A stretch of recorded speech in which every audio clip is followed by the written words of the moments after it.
So mga tol, matapos pong matalo si Canelo Alvarez kay Terence Crawford noong September 14 sa Las Vegas via unanimous decision at maagaw sa kanya lahat ng titulo sa super middleweight, ibinalita po ng Boxing Insider na si Mike Coppinger na sasailalim umano si Canelo Alvarez sa surgery matapos kasi ang labang kay Crawford, nagtamo ng elbow injury itong si Canelo. So hindi natin alam mga tol kung sa lakas ba ng suntok ni Canelo kung kaya't na injured ang siko nito o sa suntok ni Crawford kaya nabasag ang siko ni Canelo, alin lang sa dalawa na yan. Pero pagkatapos daw ng surgery kay Canelo, babalik pa rin daw ito sa ring. Lalaban pa rin siya sa susunod na taon sa buwan ng February. May dalawang laban pa kasing natitira si Canelo Alvarez sa Riyadh season ni Turki Al-Sheikh, habang si Crawford hindi pa alam kung ano yung next move niya, kung magdedepensa ba ito ng titulo sa super middleweight. Hinamon pa nga si Crawford mga tol ni Unified Middleweight World Champion Janibek Alimkhanuly. Kung papalagan ni Crawford si Janibek, history pa rin ang makukuha ni Crawford dahil magiging ganap na 6th Division World Champion siya kapag tinalo niya itong si Janibek.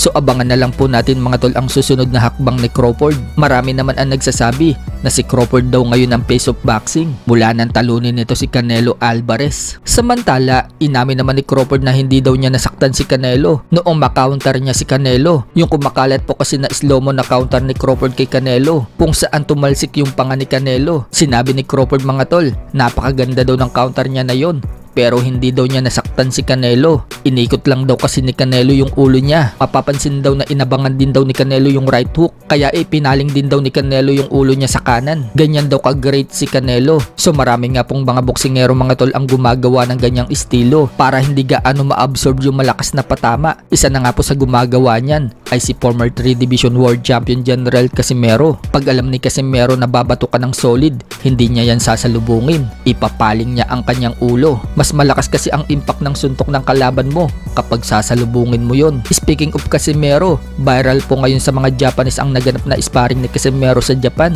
Napansin nga po ng mga Japanese na mabagal daw si Casimero sa sparring, pero ibang level daw ito. Kahit mabagal daw itong si Casimero, solid naman daw yung mga patama. Sa tingin nga po ng mga Japanese, talagang ganyan lang daw siguro maglaro si Casimero sa sparring. Pero sa tunay na laban, doon na daw nito ipinapakita yung power at speed niya. Ang magiging problema nga lang daw dyan ni Casimero, yung stamina. May nagsabi din na Japanese na sa tingin umano niya, tatapusin daw ni Casimero na maaga itong si Kameda. Sumasabay daw kasi itong si Kameda ng suntukan. Ang estilo daw kasi ni Kameda, sabayan. Kaya gagawin daw yan ni Casimero kapag hindi daw na-maintain ni Casimero ang stamina. So marami pa rin po ang duda sa stamina ni Casimero dahil siguro yan sa naging laban ni Casimero kay Yukinori Uguni. Pero wag mag-alala mga tol dahil pinapalakas na ni Casimero ang kanyang stamina. Araw-araw siyang tumatakbo at mukhang hindi naman mapipigas si Casimero sa laban niya sa October 25 dahil sa 128 pounds catch weight limit ang paglalabanan. Samantala, pinakita nga po ni Kameda kung bakit hindi siya basta-basta napapagod sa buong 12 rounds. Pinakita ni Kameda ang training niya